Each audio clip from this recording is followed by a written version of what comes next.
Buat publik tercengang, sampai saat ini Irjen Verdi Sambo masih bisa bebas meski jadi tersangka. Begini menurut hakim pengadilan. Namun sebelum kita bahas, mohon subscribe channel ini dulu agar kalian tidak ketinggalan berita terbaru dari channel ini selanjutnya. Kalau sudah subscribe, mari kita lanjut.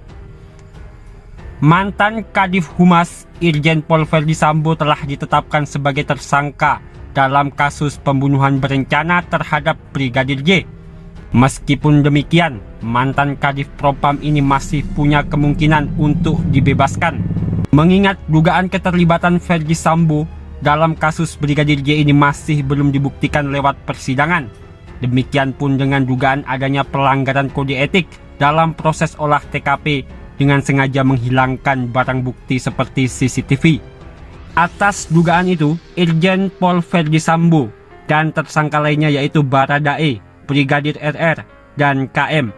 Para tersangka ini dijerat dengan pasal 340 KUHP, subsidiar pasal 338 JO pasal 55 dan 56 KUHP. Penerapan pasal-pasal tersebut membuat para tersangka terancam maksimal hukuman mati, penjara seumur hidup, atau penjara selama-lamanya 20 tahun.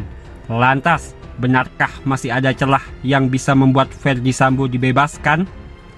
Mengutip dari kanal YouTube Di Rumah Pancasila dan Klinik Hukum, dijelaskan bahwa mungkin saja hal tersebut bisa terjadi karena Irjen Verdi Sambo dengan pangkat Jenderal Bintang 2, posisi dan segudang pengalamannya sangat janggal untuk melakukan sebuah pembunuhan berencana di rumahnya sendiri, kecuali jika memang ada unsur sengaja untuk melakukan penganiayaan dan pembunuhan tersebut, tentu akan dilakukan di tempat lain, bukan di kediamannya sendiri.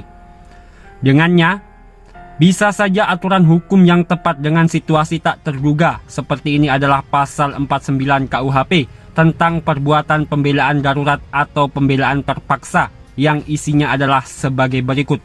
Tindak pidana barang siapa yang melakukan tindakan pembelaan terpaksa untuk diri sendiri maupun untuk orang lain, kehormatan, kesusilaan atau harta benda sendiri maupun orang lain, karena ada serangan atau ancaman, serangan yang sangat dekat dan yang melawan hukum pada saat itu. Dilansir dari Teras Gorontalo, pembelaan terpaksa yang melampaui batas yang langsung disebabkan oleh keguncangan jiwa yang hebat karena serangan atau ancaman serangan itu tidak boleh dipidana. Maksudnya, ketika yang bersangkutan melihat adanya sebuah kehormatan kesusilaan yang wajib dijaga. Dalam hal ini, jika benar dugaan tindakan pelecehan seksual yang dilakukan oleh Brigadir J kepada Putri Chandrawati pada saat amarah seketika meluap hingga menyebabkan Verdi Sambo terus menembak mati almarhum, maka dapat dipertimbangkan sebagai upaya pembelaan dan tidak dapat ditindak secara hukum pidana.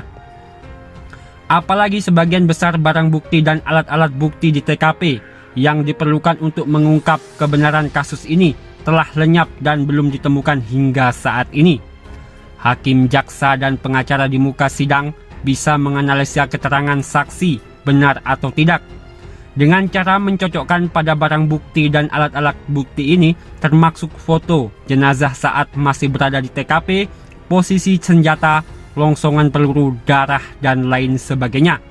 Hal-hal tersebut dibutuhkan untuk mengetahui bagaimana tragedi tersebut terjadi dan apakah sinkron dengan keterangan dari para saksi yang juga telah menjadi tersangka ini. Ditambah lagi dengan seiring berubahnya keterangan para saksi dalam BAP yang mereka berikan. Dulu sebelum menjadi tersangka, keterangan yang mereka berikan berbeda. Tetapi setelah ditetapkan sebagai tersangka dan kasus pun mulai bergulir, mereka kemudian mengubah kembali pernyataannya. Dapat dikatakan bahwa apapun yang saksi-saksi katakan diduga bukan merupakan peristiwa yang sebenarnya terjadi, sebab meski ada 1000 keterangan dari para saksi, hanya akan menjadi satu alat bukti saja tanpa didukung oleh barang bukti atau alat-alat bukti lainnya. Dengannya, masih ada kemungkinan besar Verdi Sambo bisa bebas ketika dibela dengan baik oleh pengacaranya dan mampu untuk menunjukkan bukti-bukti di hadapan persidangan nanti. Jika kemudian ada konstruksi yang disusun dalam proses penyidikan bahwa Ferdi Sambo terlibat dalam sebuah pembunuhan, maka pasal 49 KUHP bisa digunakannya agar terbebas dari segala tuduhan. Dan apabila hakim dalam persidangan merasa ragu terhadap semua fakta dan alat-alat bukti yang dihadirkan oleh jaksa, maka satu-satunya langkah yang harus dilakukan oleh hakim adalah memberikan putusan bebas kepada Ferdi Sambo. Dan bagaimana menurut kalian tentang berita tersebut? Silahkan tinggalkan komentar kalian di bawah, dan sampai jumpa di video-video terbaru dari channel ini selanjutnya.